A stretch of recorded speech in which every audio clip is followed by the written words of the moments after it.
Assalamualaikum warahmatullahi wabarakatuh. Apa kabarnya teman-teman? Balik lagi di channel kajian online.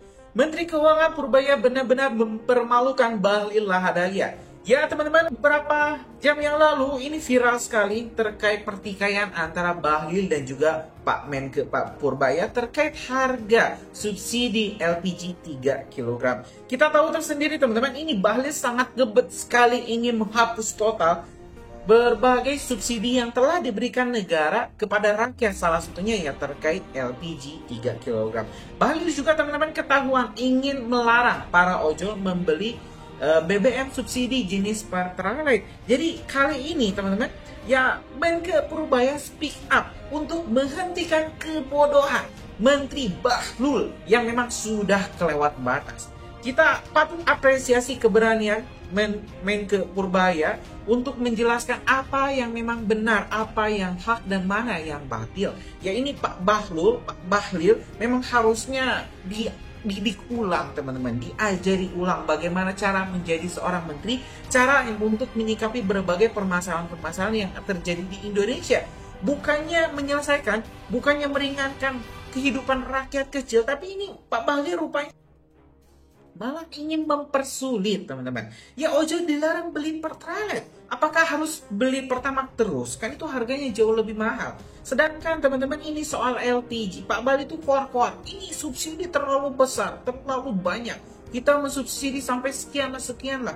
Ini kan aromanya memang Pak Bahlil ini ingin menaikkan harga LPG. Tapi ini dibantah oleh Pak Purbaya yang mengatakan harga LPG itu terlalu mahal, teman-teman. Subsidi itu terlalu mahal. Sebenarnya harganya nggak semahal itu. Nah, itu Pak Bahlil, ini Menteri Bahlil ini langsung ke-trigger teman-teman ya. Dan menyebut Pak Purbaya salah baca data. Nah, ini kan menarik. Siapa yang salah, mana yang benar? Kita bakal tengok informasi selengkapnya. Apakah Pak Bahlil atau Pak Purbaya yang benar? Apakah benar ini?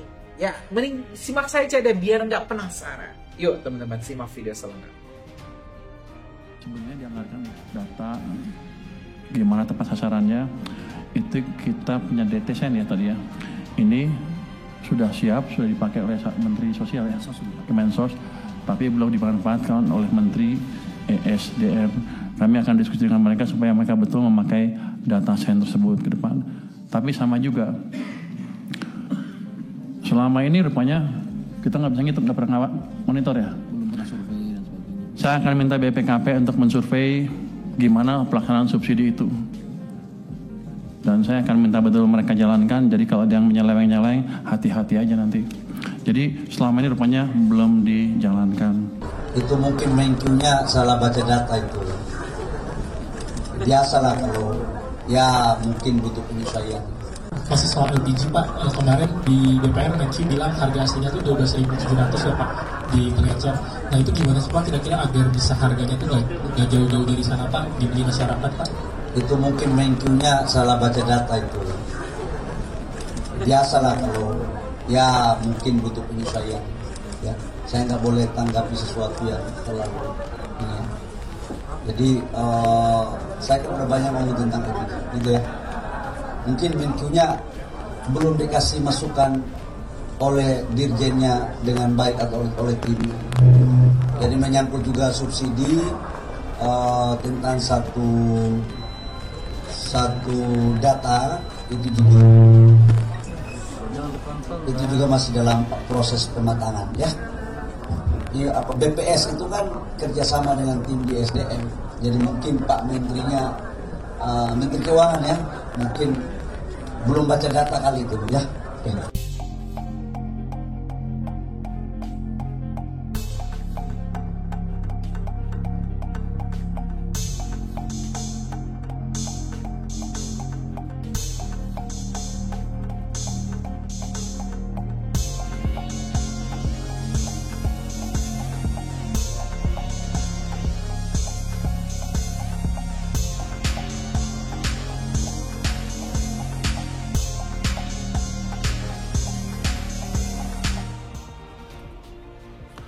Untuk LPG 3 kg, subsidi mencapai 70% dari harga keekonomian.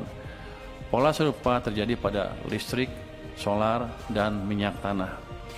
Ini adalah bentuk keberpihakan fiskal yang akan terus dievaluasi agar lebih tepat sasaran dan berkeadilan. Next.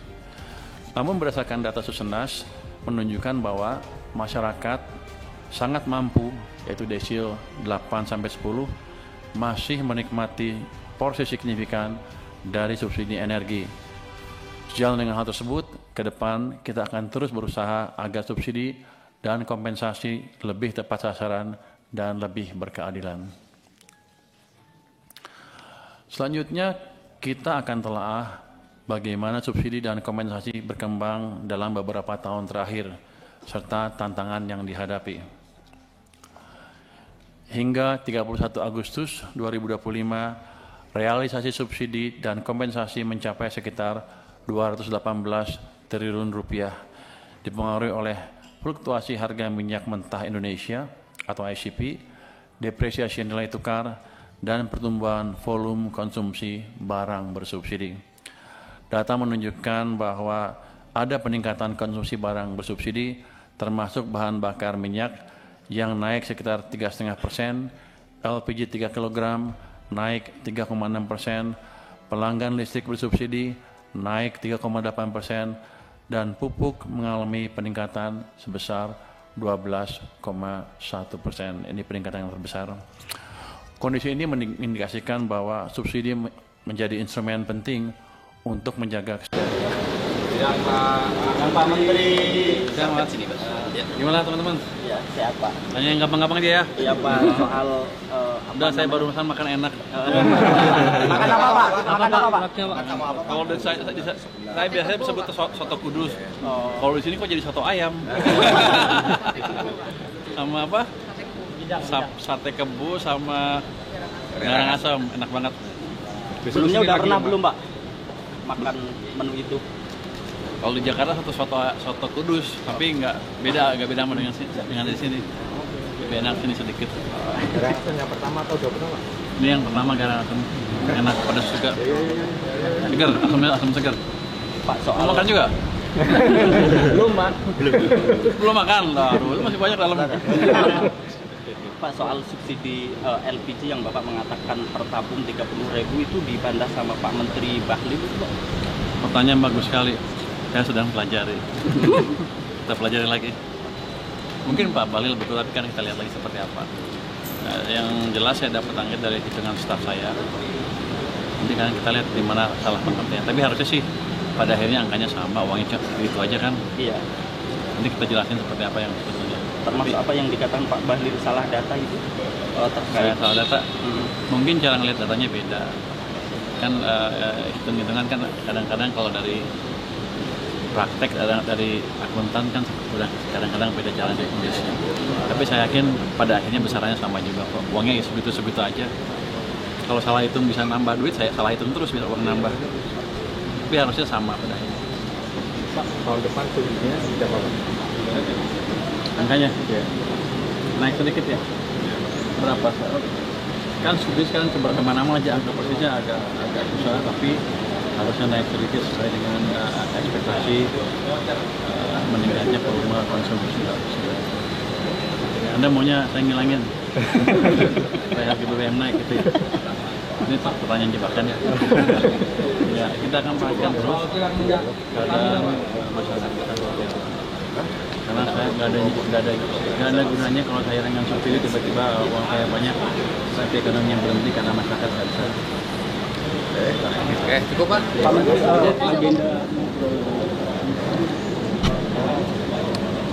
Sebenarnya ada berapa belas pengusaha, saya mau dengar aja keseluruhan bisnis mereka seperti apa. Kalau ada berhubungan dengan keuangan, pajak, dan bea cukai, saya akan betulkan secepatnya. Jadi saya belanja perkara, mendengarkan suara mereka supaya bisnisnya bisa lebih bagus. Supaya saya minta mereka juga produknya lebih bagus. bayar pajaknya dan kitanya jangan main-main.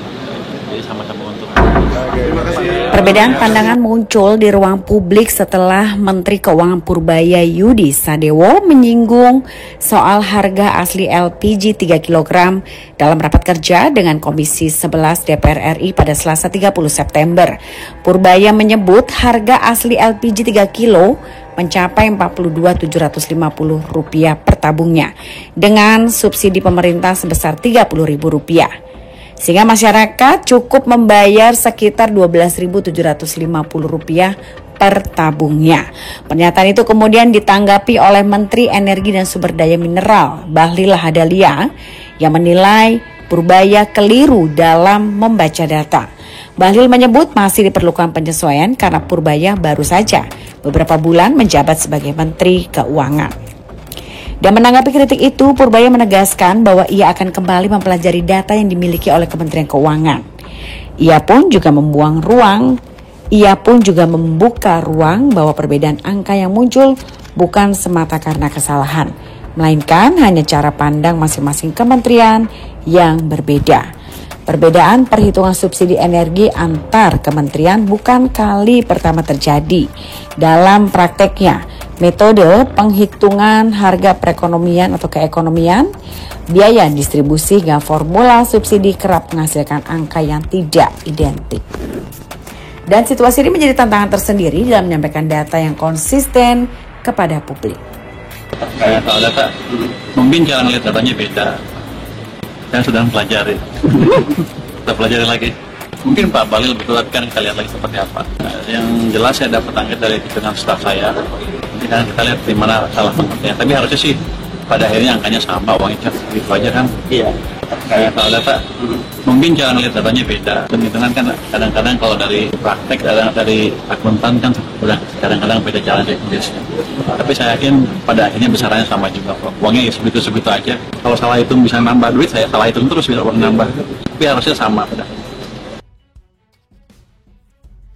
Ya teman-teman, barusan kita telah menyimak informasi lengkap terkait pertikaian antara Menteri ESDM Bahlil Lahadalia dengan Menteri Keuangan kita Bapak Purbaya terkait ini gas LPG, berbagai kebijakan yang memang sangat penting bagi harkat hidup masyarakat kita. Kita bisa bayangkan teman-teman kalau misalnya memang benar apa yang dikatakan oleh Pak Purbaya, ternyata berbagai harga-harga seperti BBM, harga seperti LPG itu ternyata bisa jauh lebih murah kalau tidak dikorupsi. Ini tentu akan sangat memudahkan, meringankan ya ini beban rakyat kecil. Tapi sepertinya para pejabat kita khususnya Pak Bahlil melihat kita rakyat Indonesia hanya sebagai pekerja, hanya sebagai pundi-pundi keuangan negara. Tidak melihat kita sebagai manusia, bahkan sebagai rakyat Indonesia yang memang harus dibela, harus disejahterakan. Gimana menurut kalian teman-teman? Dukung Pak Purbaya kah atau dukung Pak Bahlil untuk menyengsarakan rakyat? Tulis pendapat kalian di kolom komentar, kita bakal diskusikan. Terima kasih. Assalamualaikum warahmatullahi wabarakatuh.